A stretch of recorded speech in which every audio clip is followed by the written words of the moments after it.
Il rejoint la liste menée par Jordan Bardella qui l'avait impressionné lors d'un débat que le présentateur avait animé en 2017. Le présentateur du créneau 14h-17h sur le canal 26 de la TNT, Philippe Ballard, avait refermé, discrètement, sa dernière émission dimanche.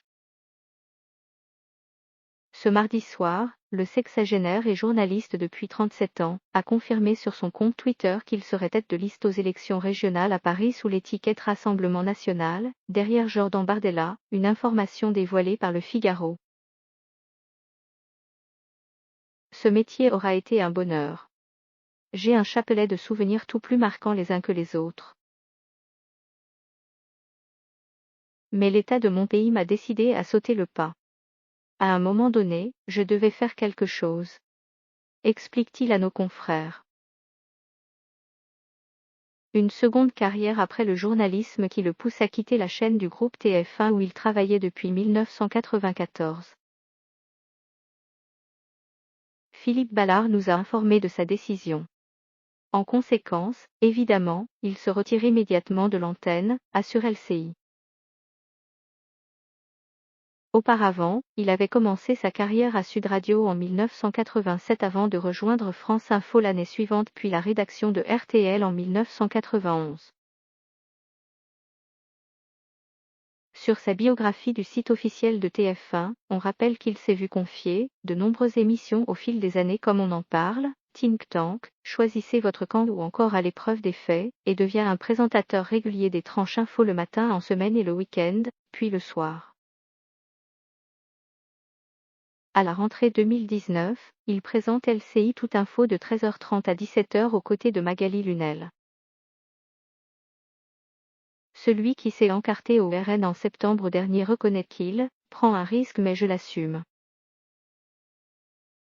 Je suis élu au comité social d'entreprise de ma chaîne depuis 2003, j'aurais pu finir en roue libre tranquillement. En plus de l'avoir suivi pendant des années, Philippe Ballard ne découvre pas la politique.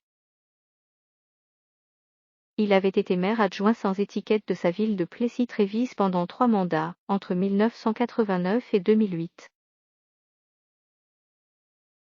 Si je m'engage, c'est pour mes enfants et mes petits-enfants.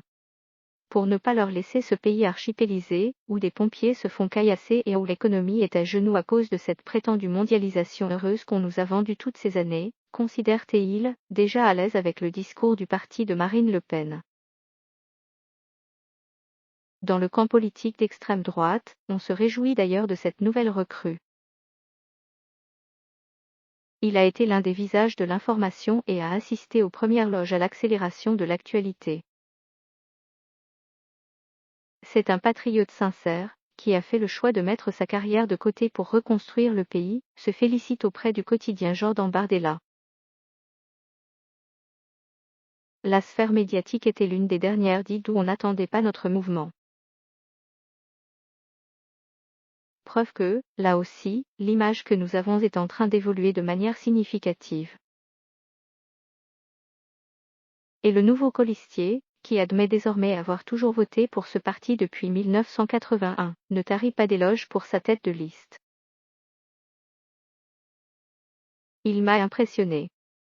À seulement 20 ans, il a écrasé l'ensemble de ses adversaires en plateau, de la France insoumise et de la République en marche, confie Philippe Ballard au Figaro, en évoquant le premier débat de Jordan Bardella en 2017, et qu'il avait animé.